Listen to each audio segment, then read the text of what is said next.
हाल ही में एनसीआरबी के आंकड़े जारी हुए हैं जिसमें देश भर की आपराधिक घटनाएं हैं, जो मामले हैं उससे रिलेटेड डेटा जारी किया गया है। और छत्तीसगढ़ में जो आपराधिक घटनाएं हैं उनकी जो संख्या है, छत्तीसगढ़ के जो हालात हैं उसे जानकर आप चौंक जाएंगे। इस वीडियो में आगे हम आपको विस्तार से बताएंगे कि छत्तीसगढ़ की इस रिपोर्ट में जो है क्या स्थिति है। तो वीडियो में आगे हमारे साथ बने रहिएगा। नमस्कार, मैं नितेश गिरी और समय 360 न्यूज आप देख रहे हैं। तो बात करें हाल ही में मई 2026 में जो आंकड़े जारी हुए हैं एनसीआरबी के, उनकी तो छत्तीसगढ़ के जो हालात हैं, मैं आपको बता दूं कि एनसीआरबी के जो आंकड़े अभी मई 2026 में जारी हो रहे हैं, ये जो आंकड़े हैं ये 2024 के हैं।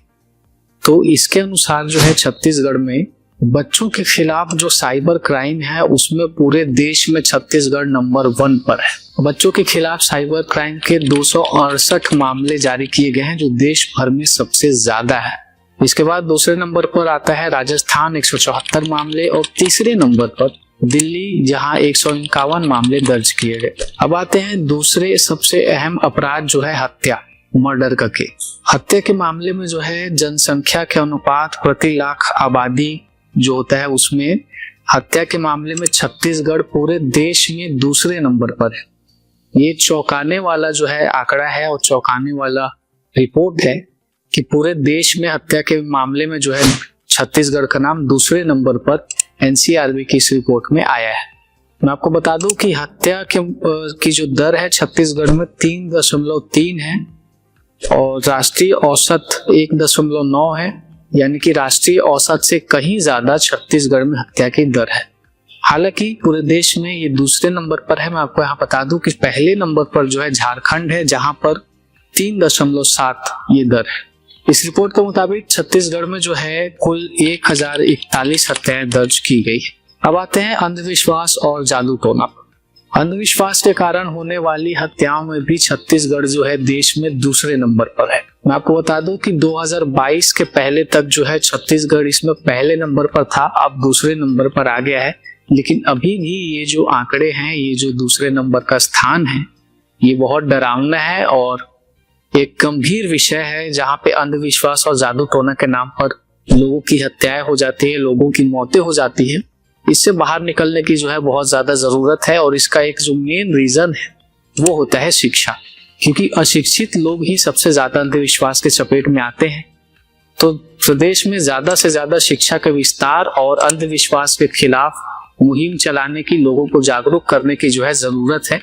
ये जो रिपोर्ट है एनसीआरबी का, इसके अनुसार दूसरे स्थान पर देश के सबसे ज्यादा जिसमें अंधविश्वास के नाम पर जहां हत्याएं हुई है, उसमें दूसरे नंबर पर छत्तीसगढ़ का नाम है। इसके बाद अब आते हैं जहरीली शराब से मौतों के जो आंकड़े हैं इसमें, उसके अनुसार अवैध शराब या जहरीली शराब के सेवन से होने वाली मौतों के मामले में छत्तीसगढ़ देश के शीर्ष 4 राज्यों में टॉप 4, जो सबसे ज्यादा जहां पे जहरीली शराब या अवैध शराब से मौतें हुई हैं, उसमें जो प्रमुख 4 राज्य हैं देश भर में जहां सबसे ज्यादा ये घटना हुई है, उनमें छत्तीसगढ़ शामिल है। इसके बाद अब आते हैं बलात्कार यानी कि रेप का मामला। इसमें भी जो देश भर में टॉप 10 राज्य हैं जहां सबसे ज्यादा रेप केस हुए, उसमें छत्तीसगढ़ का भी नाम है। तो एनसीआरबी ने ये जो आंकड़े जारी किए हैं, इसमें छत्तीसगढ़ की जो स्थिति है वो बहुत अच्छी नहीं है और अपराध के क्षेत्र में छत्तीसगढ़ अभी भी काफी आगे दिखाई दे रहा है। तो छत्तीसगढ़ में बेहतर कानून व्यवस्था की बहुत जरूरत है और आपराधिक घटनाएं कम हो, ऐसे प्रयास करने की अभी भी बहुत ज्यादा जरूरत है। तो छत्तीसगढ़ की तो बात हो गई, लेकिन चलते चलते अब बात कर लेते हैं देश की राजधानी दिल्ली की।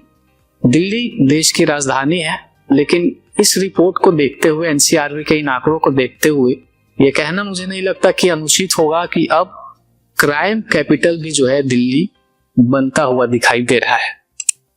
अपहरण के मामले में दिल्ली देश में सबसे ज्यादा आगे है। इस रिपोर्ट के अनुसार 5580 मामले दर्ज किए गए हैं। चोरी के मामले में देश में दिल्ली सबसे ज्यादा आगे है। महिलाओं के खिलाफ सबसे ज्यादा अपराध दिल्ली में हुए। तो इस तरह से देखा जाए तो न केवल देश की कैपिटल बल्कि क्राइम की कैपिटल के रूप में भी आप दिल्ली को देख सकते हैं। आपको एक मैं छोटा सा तुलनात्मक आंकड़ा दिखा देता हूं, बता देता हूं। दिल्ली देश की राजधानी है, बड़ा शहर है और इसके साथ ही एक बड़ा शहर जो है मुंबई है। मुंबई फिल्म सिटी के नाम से, बॉलीवुड के नाम से ज्यादा प्रसिद्ध है। और इन दोनों का एक तुलनात्मक आंकड़ा दिखा तो दोनों ही बड़े शहर हैं। तो दिल्ली में जो कुल मामले दर्ज हुए हैं क्राइम के, अपराध के, वो हैं इस रिपोर्ट के अनुसार 2,75,402।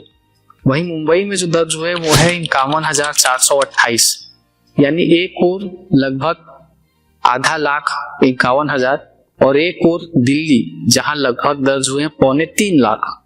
ये कितना बड़ा अंतर है, जबकि दिल्ली देश की राजधानी है और वहां पर कानून व्यवस्था का ये हाल है, तो बाकी देश के बाकी राज्यों में क्या होगा इसका अंदाजा आप इसी से लगा सकते हैं। तो इस पूरी खबर पर, इन आंकड़ों पर आपके क्या विचार हैं, आप हमें कमेंट करके जरूर बताएं। और इसी तरह की खबरों के लिए, नई नई जानकारियों के लिए, जनहित के मुद्दों को उठाने के लिए और छत्तीसगढ़ में निष्पक्ष पत्रकारिता के लिए समय 36 न्यूज को सब्सक्राइब करें और आगे भी हमारे साथ बने रहें।